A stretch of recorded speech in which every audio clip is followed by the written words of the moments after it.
Welcome to the magazine. Today we have a returning guest, Candida Rosa Baptista. Welcome. Thank you for having me once again, Mr. Charlie. Thank you.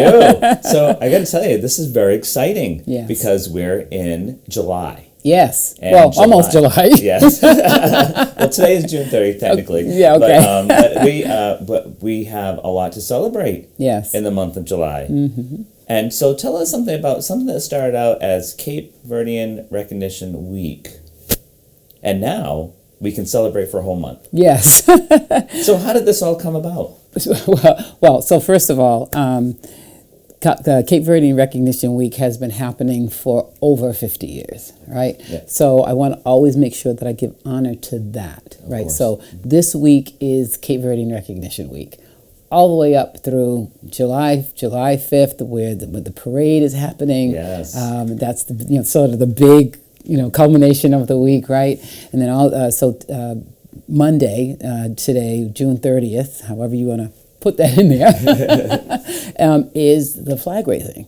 And every year for the last over 50 years, the Cabo Verdean and the American flags have been raised at the beginning on the Monday of whenever July 5th is going to happen. So this week it happens to be that July 5th is on the Saturday. That's so amazing, right? That's happening that way. And so that Monday is always when the flags are raised, right?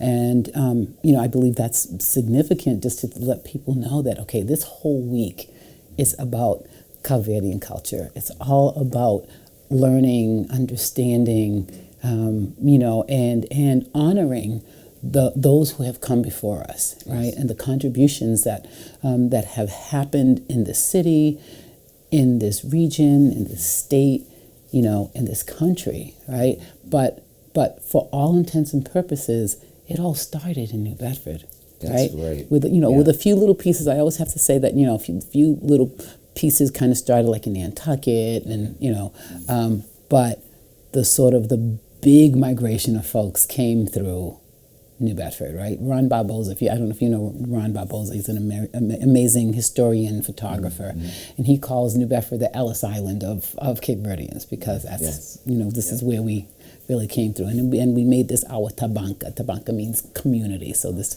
we formed our community here in the United States.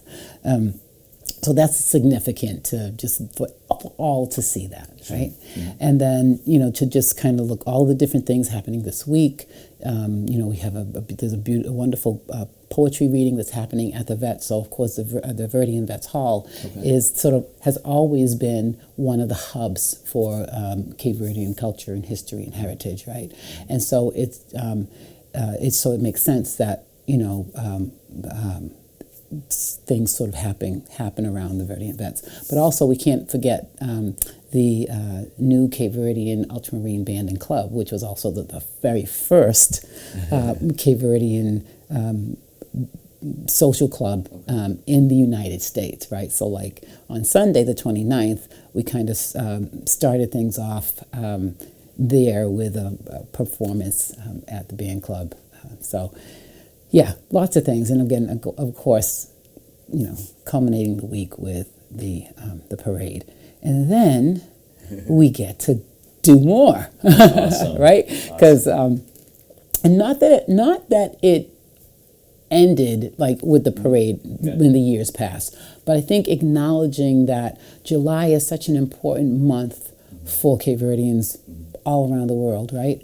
And that there's so much more that can be learned, that can be said, and all of that to add to the week, right? So the week's got, the week is the week, right? And then we add and say, oh, well, we've got 3 more weeks that we can continue to honor all of these contributions. And so that's what the Cabo Verdean Heritage Month Coalition set out to do. And it's not, so like we're not the ones that are putting on all of these things. Okay. We have one thing that we're going to do as sort of an inaugural event for the coalition, right? Last day of the month, July 31st, we're doing a community conversation about language. And again, we're going to end it at the Verdean Vets because that's kind of where it started, right? Where it starts.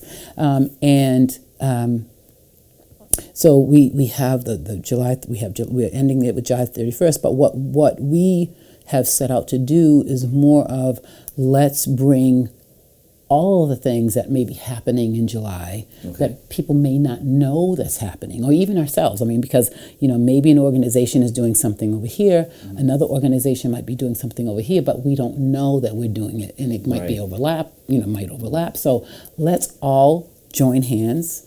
And if it's okay with you, I'd like to read the mission statement of the coalition, if that's okay. And this is the mission statement where we finally went up in front of the New Bedford City Council again in March of 2025. We had started the process back in I can't remember what month it was. I think it was November of 2022. Okay. When we went up in front of the. It was myself, Margot Saulnier, and Ashley Payne of New Bedford Tourism. Okay. And they were with me, and we went up in front and talked to them about why this was important, why should we do this. And so they kind of charged us with, okay, what could this look like? Can you show us what this looks like? And of course, we were hoping to do it a lot sooner, but it just so happens that we were like, okay, 50th anniversary is coming. We need to do this like now, right? So we got back together and say, I don't know, mid 2024 to start talking about how we do this. And so we talked about this calendar and all this, but really like bringing everybody together. So we got some of the folks that started back in 2022, talking to them, and then some other folks, joined in from some of the other organizations as well. And this is what we have come up with. It's always a work in progress, but this is what I ended up reading to the City Council when we went there in March, and it's culminated in today. So this is our mission statement. Cabo Verdean Heritage Month in New Bedford seeks to honor and celebrate the rich legacy and tradition, resilience, and achievement of the Cabo Verdean community, and to further historical and cultural knowledge of Cabo Verde and its diasporas through education. Through the theme of Juntamo, or joining hands, we reaffirm our commitment to unity, inclusivity, and collaboration, recognizing the diverse contributions of Cabo Verdeans in the fields such as arts, education, healthcare, and advocacy, just to name a few. The Heritage Month also centers an ethos of amplification, meaning we hope firstly to promote the many wonderful Cabo Verdean organizations and events that already do this cultural legacy work in July and beyond, only then to supplement existing events and groups with further programming. This month serves as an opportunity for the City of New Bedford and its residents to embrace and learn from members of the Cabo Verdean diaspora, standing in solidarity with nations around the world in their pursuit of freedom, justice, and self-determination. That's an incredible mission. So, yeah, that's it in a nutshell. A lot of work was put into that nutshell. Absolutely. We have some incredible people who see the vision and see what it is that we're all trying to do. We're just trying to uplift our community and uplift all of the different people and communities that have done so much to contribute to the fabric of New Bedford and surrounding areas. So, yeah. Well, it's an incredible culture. And I had the honor of being the president of Cape Verde years ago, and we did a sister city thing with Lagoa. Oh, okay. And so we all took a trip over there, and we met in Portugal. And so it was a great experience, and we had a great, he was so much fun. We had a great time. So is there anyone coming in from Cape Verde for the celebration this month?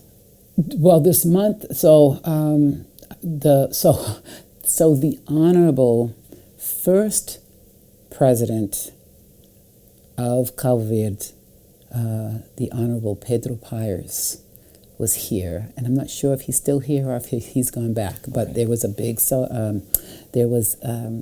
a reception at Bridgewater State University last week in his honor, where they bestowed him with an honorary degree in, was it political science or something to that effect, social science or something.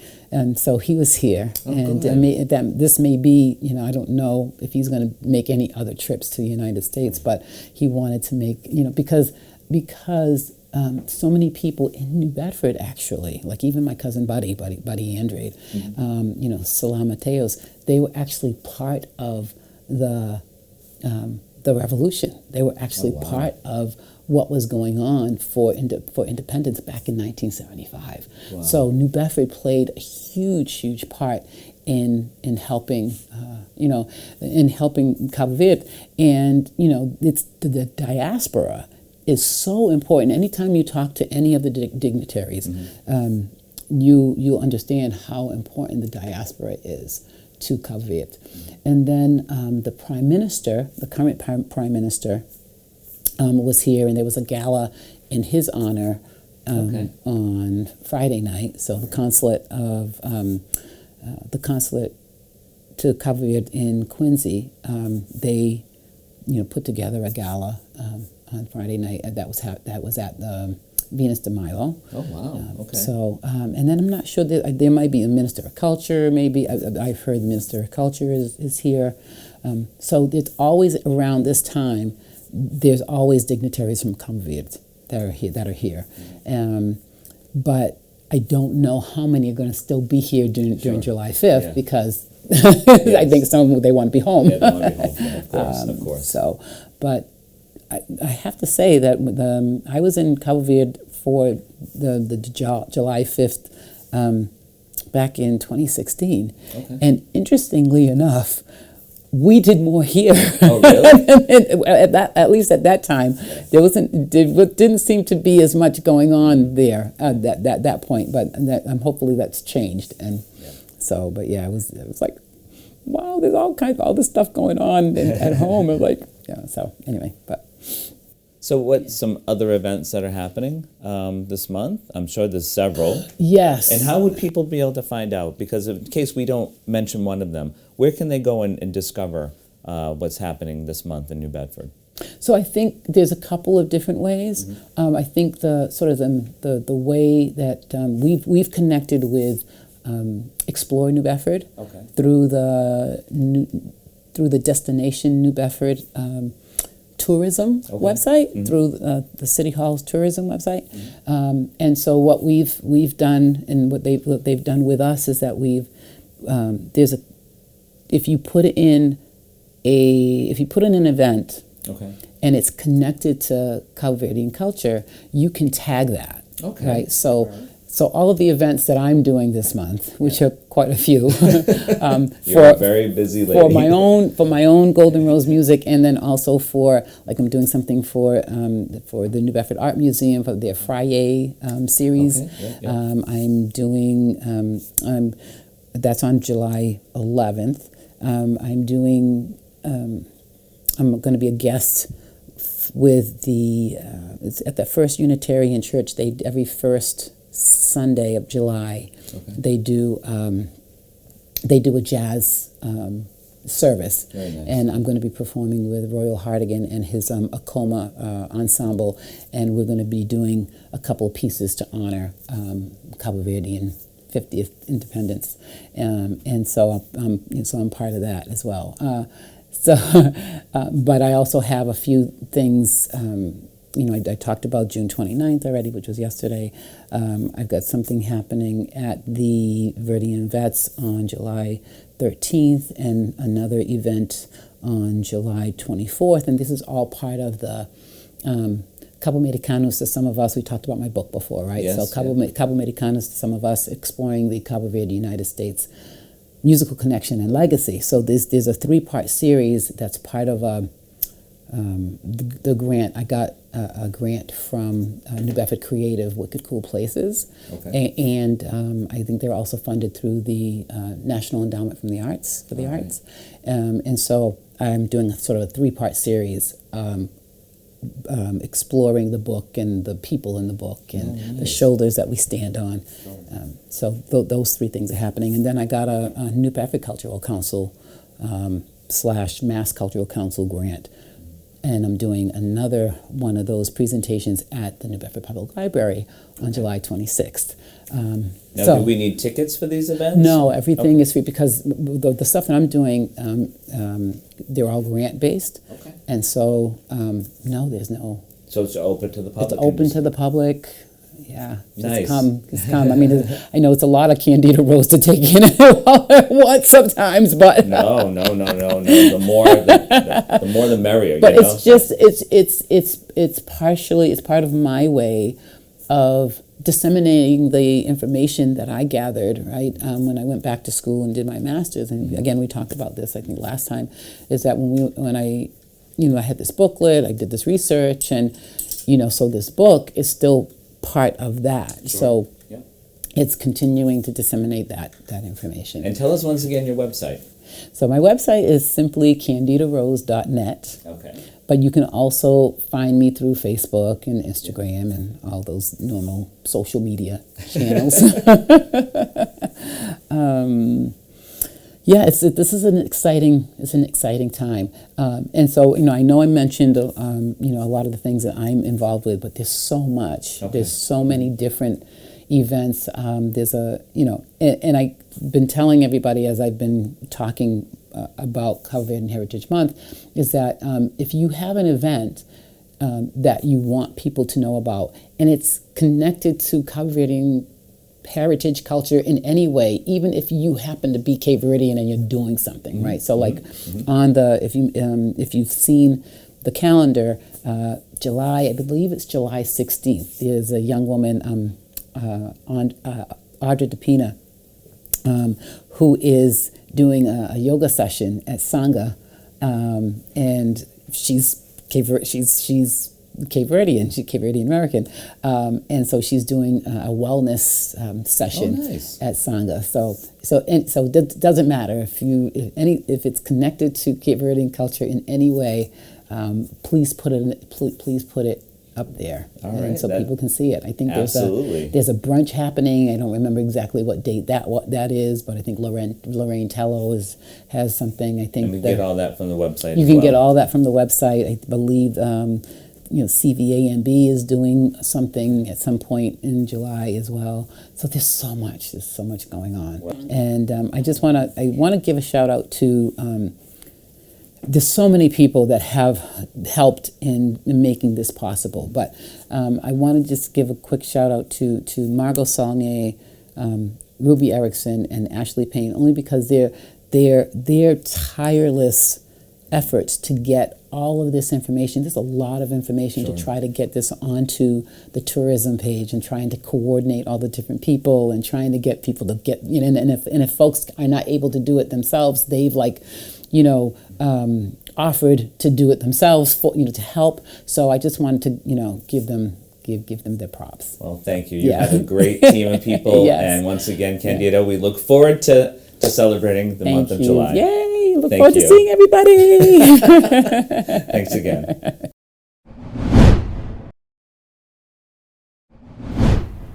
Welcome back to the magazine. Today we're here with Cam Langlois, owner and operator of 508 Sneakers here in Fairhaven. We interviewed Cam about a year ago, so welcome back to the show. Thank you guys for having me back to do a follow-up.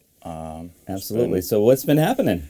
So since that point, we've definitely grown a lot. The main thing is we moved locations. We moved over to 160 Huttleston Avenue in Fairhaven. The old location was great. The only thing about it was I outgrew it very, very quickly. The inventory came to the point where we had it on the floor. So at the end of 2023, I started looking for new places, and that's when I found this one in November, and I moved in January, and it's over twice the size of the old store. So it's on a busier street as well, so it was only positive things coming over here as far as like space goes, it really allowed me to like branch into more stuff as well.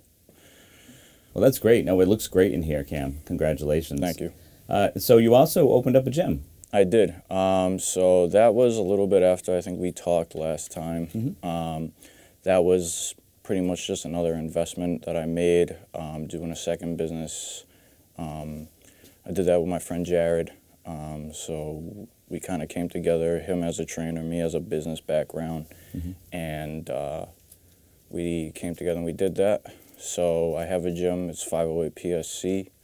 It's in New Bedford, and it's a private gym. It's personal training oriented for the most part, and then we do boxing and some classes as well. There's a couple of trainers involved in that gym. Mm-hmm. So And where is that in New Bedford? it's at 172 Rodney French Boulevard. It's the Kilburn Mills. Okay. So it's easy to find. It's a big mill building. So your girlfriend Jacqueline has also been a part of 508 Sneakers. So what is her input into the 508 Sneakers? So Jackie has been a part of this now for about a year coming up. She helps me in the store as far as sales go, but she also has now brought a woman's section into the store as well. And what that is, she goes to college for fashion and retail, and it's what she wants to do with her life going on after she graduates. So as like a side project for her, we opened up the back as just a small like woman's boutique for her. Okay. And she's got a bunch of women's clothes back there, all more affordable stuff and like current trending items. And she's loved it so far, and she's happy with it. So That's great. And you've expanded so much. You actually have an intern now, and so you're actually helping out the community even more. So what's that all about? yeah, so I technically have two. So I have Isaiah. So Isaiah is here interning through the school. He's here. We have him for 4 hours a week, 2-hour intervals, twice at a time. And he's loved it. This has been his favorite place now for quite some time. And, you know, it's definitely helping him with only being like a junior in high school, you know, get a feel for working. And then I also have Chris, who is going into his sophomore year at New Bedford High. Okay. So he's very young. He's only 15. But he is here on pretty much an intern part-time basis, and he's been doing very well as well. He's been here probably for like 3 months now. So I got 2 young guys here, both in high school. That's great. You're teaching them working skills. Trying. That's great. Yep. I know of the program, and it's a very good one, the Pre-ETS program. So, Yeah. So congratulations on having that, Thank you. being a part of 508 Sneakers. Yep. So being in the new location, what are the benefits of this new location, do you think?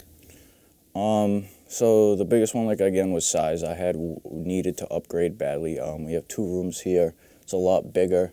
It allowed me to branch more into clothes, which at the old location was not a big focus. I had first opened business only on shoes, only sneakers.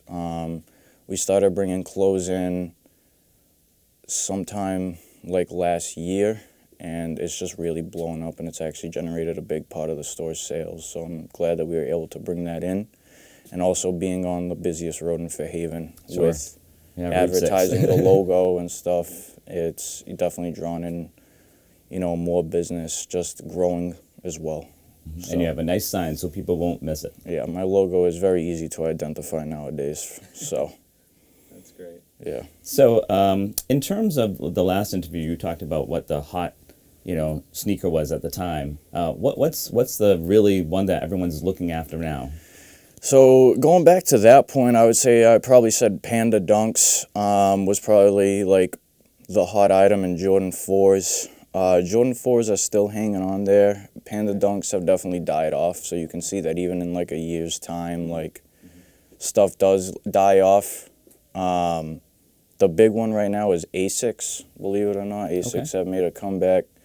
New Balance, same thing with that, but Yeezys still make a big like margin of the sales, mainly the slides and the foam runners, which is like the weird looking astronaut shoes there. So those are still very prominent, but the big one that came like out of nowhere within the last couple months, Asics have blown up for sure. Yep. And has the economy affected the sneaker market at all? Definitely. More of the focus on like high-end stuff is kind of gone. I don't really focus on high-end no more. You know, a lot of my sales are in the like $100 to $200 range, so the lower-end shoes are what are moving well right now. Okay.